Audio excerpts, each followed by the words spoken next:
What's up guys, my name is Richard and today I wanted to show you guys how to use this free impermanent loss calculator. It looks very complicated, but if you watch the whole video and learn how to use it with me, then it becomes very easy. So if you look at my current portfolio, it's down in dollar terms when I deposit, and this value fluctuates all the time, right? For example, if I deposit most of my pool at a higher price, like this sold to Ethereum as an example, even though when I'm in profit, it's just going to show a negative dollar profit and loss. But what's really important here is this versus HODL number, because this number shows me that providing liquidity for these pools have been better than just purely holding my assets. And a lot of times when I first start out, especially on more volatile pairs like ETH to BONK, the versus HODL number would be negative, and over time it would flip to something like these two pools that have been in range for a long time. And if you guys don't have Metrics Finance Pro, you could also use Revert. Their calculation is slightly different, but you could choose like the versus HODL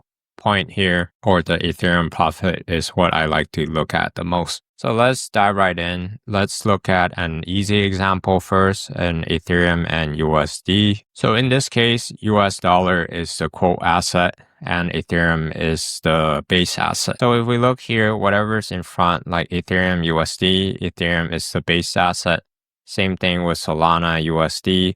Solana is the base asset and USD is the quote asset. If we look at SOL to ETH, then Ethereum is the quote asset in this case and Solana is the base asset. And we'll look at that example in a sec. But you need to know which one is the quote asset, which one is the base asset when you run through the simulation. And this just means that 1 Ethereum equals to 1,805 US dollar, because US dollar is the quote asset. It's what Ethereum is priced in. And in terms of ranges, we're going to set a pretty wide range for this example. For example, the bottom range at $1,000 and the top range is $5,500. I personally prefer wider ranges and I've had pretty great success with it because my strategy is to stay in range for a very long time and not really chase the tight ranges. So I included the link to this calculator in the description down below. So let's key in the important information. The value deposit, you want to think in terms of the quote asset.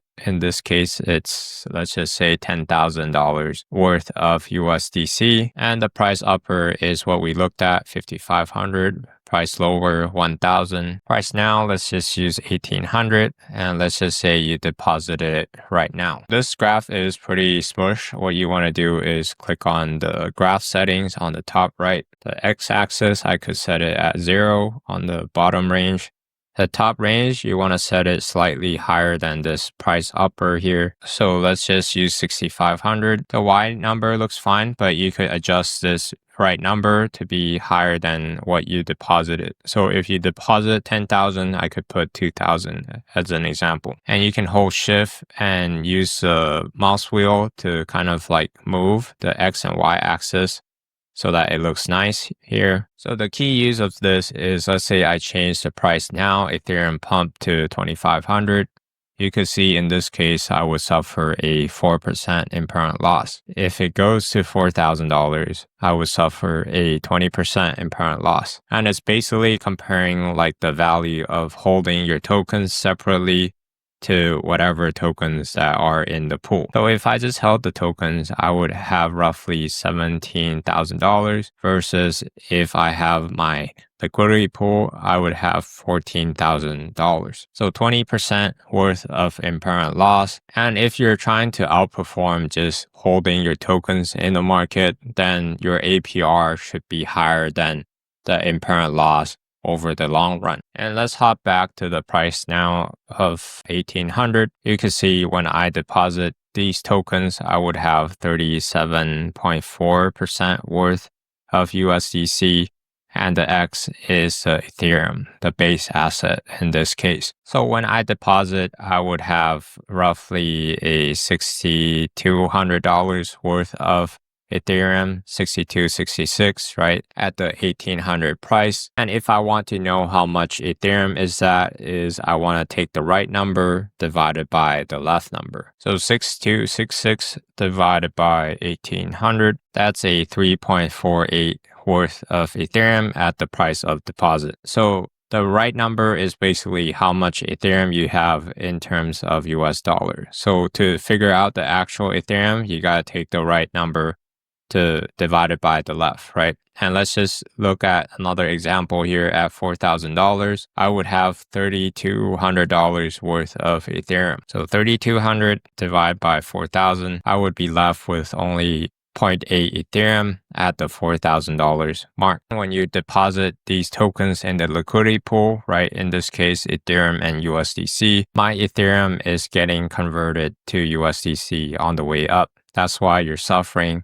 an impermanent loss in the first place. And depending on your goals, it could be a good thing. For example, you're trying to dollar cost average out Ethereum, then in that case, I wouldn't care too much about the impermanent loss. So the next thing we want to do is to backtest our position to make sure that the APR is worth it compared to just holding in the market. I'm using Arbitrum and ETH and USDC in this example, but you could run your own simulations and pick the pool you prefer. For example, ETH and DAI, or ETH and USDT 0.05 fee tier here. Basically, I keyed in 1,000 as the min price, 5,500 as the max price, like what we talked about, and the USDC amount is 10,000. And you can see during the last 30 days, because the price hasn't moved that much, the divergence loss is very minimal. So what I really want to know is the APR. I'm going to take the fees here at 195 times 12 to analyze it, and then divide by this initial amount, 9934. So that's roughly a 23.55%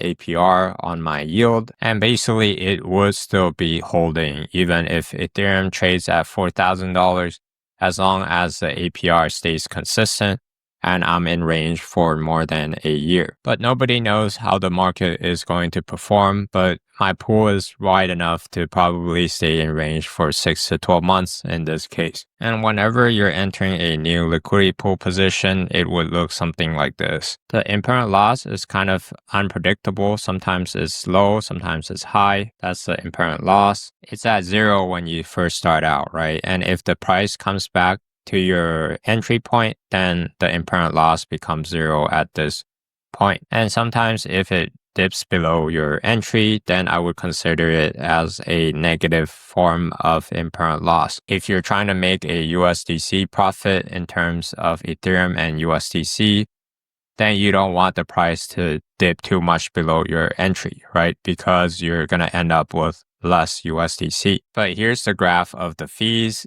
The fees are going to kind of like go up over time as long as you stay in range, right? And there will be periods of time where the impermanent loss is greater than your fees. It could be months, years. It depends on how high your fees is and how high is the impermanent loss. And for like a crypto to stable pool, usually the impermanent loss is pretty high. But again, if you stay in range for a very long time, your fees could still be impermanent loss. And this is the point where you're beating just holding, right? When the fees is greater than impermanent loss. I hope that makes sense. And let's run through the next example here with Sol to Ethereum. This is a pool that I am currently in. I entered here at 0.06, so really great entry. If we look at the weekly chart, you can see my bottom range and the top range is pretty wide. And this green line is my entry. Again, when the price is above my entry, I suffer a positive impermanent loss. And it's kind of like in this situation right now, where there's some fees, but the impermanent loss is greater than the fees, but in a positive term. So the first step again is to set up the chart. We're gonna think in terms of the quote asset. Sol ETH, the ETH is a quote asset. So I'm gonna deposit, let's say 10 ETH, just to make the example simple. And the price upper is 0.099, price lower 0.025. Price now is roughly at 0.0825, and I deposited at 0.06. Again, I'm going to adjust the chart, the x-axis to be here, the top should be roughly higher than the price upper, right? Let's use 0.2, and the negative, let me just use close to 0. Y-axis, the negative, again, close to 0 or at 0. The y-axis, I'm going to use 20 because I deposited 10 Ethereum, right? So here, it's much faster than, if you just hold shift and like try to zoom in and zoom out for a long time, because the default is pretty high numbers and we're like looking at decimal points here. But I'm going to just make it easy so that I could see the chart. So here, when I deposit it, you could see I would have roughly 10 Ethereum. If I just held the tokens, for example, at this current price, I would have 11.448 Ethereum. Compared to providing liquidity, here I would have slightly below 11 Ethereum at 10.92. So roughly only a 4.6% of impermanent loss. And again, if I want to figure out how much base asset I have, I just click on this orange chart here. And at this current price point, 0.0825, I'm going to use the right number divided by the left number. So 1.77 divided by 0.0825. So at this current price point, I would have roughly 21.45 SOL compared to when I deposited 3.9 divided by 0.06. When I first started, I need 65 SOL to pair with ETH, and that's why you're suffering impermanent loss, right? Your SOL is being slowly converted to ETH, but if you started out with ETH, then you're at a net profit when this happens. And you guys can set your own ranges, right? Price lower, for example, if you prefer tight range, that's a bit higher risk, let's say 0.055, price upper 0.07, you would have been out of range right now with a 15.2% of impermanent loss. But if you stayed in range and earned like more than 15-16%, then it's still beating just holding in the market. And some people run really aggressive ranges here at, let's say, 0.065, and the price shoots up to like 0.15, for example, then you're suffering a ton of impermanent loss. And it also goes to the downside too, right? If SOL dumps against ETH, on the downside, it's going to be very painful if you have like a very tight range set up. That's what a lot of people got caught on, like during the last market dump in February. They basically got wrecked because of this. You could see if I just held my tokens, I would be at 7.2 ETH, for example. I would be down to like roughly 4.2, 4.3 ETH if I was playing with like really tight ranges. And I'm not talking about ETH SOL in this case. I'm talking about like a lot of altcoin pairs or like ETH to USDC. So let me set it back. So in this case, 4.6% impermanent loss for my example. You could see versus holding here, I'm still down $400, but that's because I've been in range for only 60 days, right? And if my goal is to outperform holding, I'm just gonna sit tight and stay in range for a very long time. And I like to use Reverse Finance. It's free. You could compare it against USD, against Ethereum. This is my favorite because my strategy right now is to accumulate Ethereum, and basically you can see the ranges I set is roughly what the example was. So if I'm averaging a 20% APR per year and I stay in range for 1 year and I only suffer a 4 to 5% of impermanent loss, then it's much better for me to stay in this liquidity pool. Assuming that I want to have both exposure to Solana and Ethereum. And even if the price drops to 0.035 here, my impermanent loss would still be only roughly 12%. And for a large cap correlated pair like Ethereum and Solana, it's not very likely that the price is going to move by like 100% per week or something. So my best guess is I would probably stay in range for either a few more weeks if it exits the top side. In that case, I don't mind because I'm at an Ethereum profit, or it's just going to keep grinding in range for like the next 6 to 12 months. And one little neat thing you could do also is to click at this position tab.